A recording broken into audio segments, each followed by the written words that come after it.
ജയന്തി എന്ന ഒറ്റ കഥാപാത്രത്തിലൂടെ മിനി സ്ക്രീനിൽ ഇടം നേടിയ ആളാണ് Apsara Ratnakaran.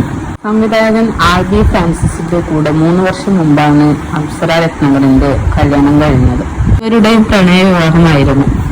Malayalam Bigg Boss season 6-ൽ അപ്സര മത്സരാർത്ഥിയായി വന്നപ്പോൾ അവരുടെ മുമ്പത്തെ തകർന്ന പ്രണയവും ആദ്യമായിട്ടുള്ള ദാമ്പത്യ ജീവിതത്തെക്കുറിച്ചും വളരെ ചർച്ച ചെയ്യപ്പെടുകയും വിവാദമാവുകയും ചെയ്തിരുന്നു. ബിഗ് ബോസ് സീസൺ 6-ൽ ആദ്യം തന്നെ നല്ല പിന്തുണ ഉണ്ടായിരുന്ന മത്സരാർത്ഥിയായിരുന്ന അപ്സര എങ്ങനെയോ ഫിനാലയിലെത്തുമ്പോൾ അവർ പുറത്തായി. ബിഗ് ബോസ് സീസൺ 6-ൽ ആദ്യയുടെയും അപ്സരയുടെയും ദാമ്പത്യത്തിൽ ചില വിള്ളലുകൾ ഉണ്ടായി എന്നാണ് ആരാധകർ ഇപ്പോൾ പറയുന്നത്. അങ്ങനെ പറയുന്നതിനും കാരണമുണ്ട്. കഴിഞ്ഞ വിവാഹ വാർഷികത്തിൽ ഇരുവരും പരസ്പരം വിഷ് ചെയ്തിട്ടില്ല.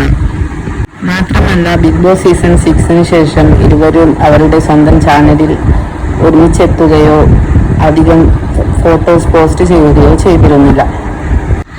അങ്ങനെ രണ്ടാം വിവാഹ ജീവിതവും തകർന്നുവോ എന്ന ചോദ്യത്തിന് അപ്സര ഈയിടെയായി പ്രതികരിച്ചിരുന്നു. നിങ്ങളുടെ ദാമ്പത്യം തകർന്നുവോ എന്ന് പലരും എന്നോട് ചോദിക്കുന്നു. എന്നാൽ ഞാനും എൻ്റെ ഭർത്താവും ഇതുവരെ അതിനെക്കുറിച്ചൊന്നും പറഞ്ഞിട്ടുമില്ല.